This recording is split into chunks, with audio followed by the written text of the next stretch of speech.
Hakim-Hakim 4. Kemudian sesudah Ehud mati, Bani Israel melakukan lagi apa yang jahat di mata Yahwe. Lalu Yahwe menyerahkan mereka ke dalam tangan Yabin, Raja Kanaan, yang memerintah di Hazor.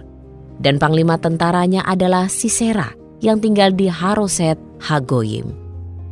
Bani Israel berseru kepada Yahwe, karena Sisera mempunyai 900 kereta perang yang terbuat dari besi, dan ia menindas Bani Israel dengan keras selama 20 tahun.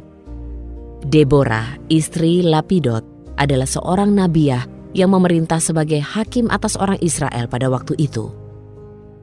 Ia tinggal di bawah pohon palem Deborah, antara Rama dan Betel di pegunungan Efraim. Lalu Bani Israel mendatanginya untuk meminta keputusannya.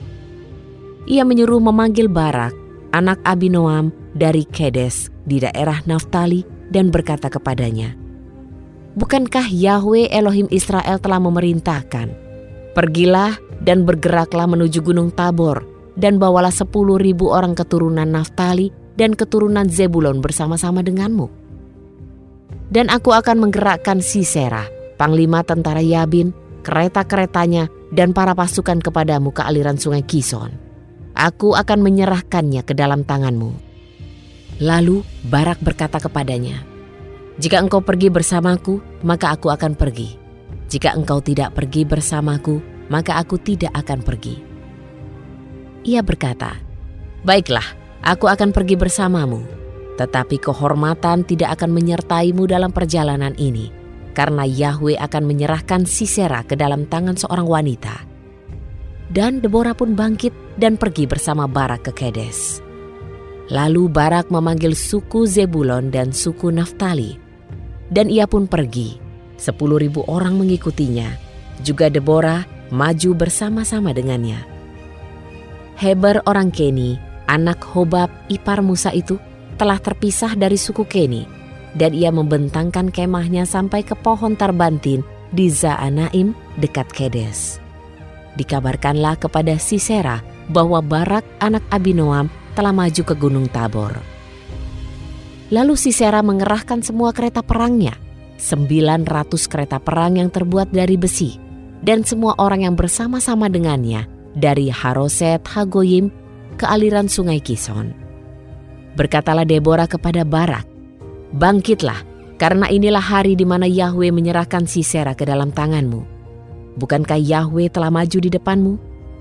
Dan turunlah Barak dari Gunung Tabor dan 10.000 orang mengikutinya. Yahwe menghancurkan Sisera dan semua kereta perangnya dan seluruh tentaranya dengan mata pedang di depan Barak. Sehingga Sisera turun dari kereta perangnya dan melarikan diri dengan berjalan kaki. Lalu Barak mengejar kereta-kereta perang dan prajurit-prajurit itu sampai ke Haroset Hagoyim, dan semua tentara Sisera tewas oleh mata pedang. Tidak ada seorang pun yang tinggal hidup.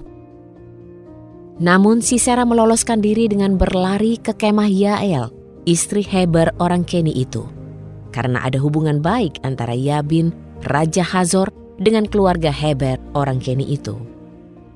Yael keluar menemui Sisera dan berkata kepadanya, "Singgahlah tuanku, silakan masuk, jangan takut." Lalu ia pun masuk ke dalam kemahnya, dan ia menutupinya dengan selimut. Kemudian Sisera berkata kepadanya, "Tolong, berilah aku air minum karena aku sangat haus." Lalu ia membuka kirbat susu dan memberinya minum, kemudian menyelimutinya kembali. Sisera berkata kepadanya, "Berdirilah di depan pintu kemah, dan apabila ada orang datang dan bertanya kepadamu, 'Adakah orang di sini?' jawablah, 'Tidak ada.'" Namun Yael, istri Heber itu, mengambil sebuah patok kemah dan palu di tangannya, mendekatinya diam-diam dan menancapkan patok itu ke dalam pelipisnya dan memukulnya hingga menebus tanah, sebab ia telah tidur lelap karena lelahnya. Maka matilah orang itu. Lihatlah, Barak sedang mengejar Sisera, dan Yael keluar menemuinya lalu berkata kepadanya, "Kemarilah, dan aku akan menunjukkan kepadamu orang yang kamu cari." Maka Barak mengikutinya, dan tampaklah Sisera telah tewas dengan patok di dalam pelipisnya. Demikianlah pada hari itu Elohim merendahkan Yabin, raja Kanaan, di depan Bani Israel.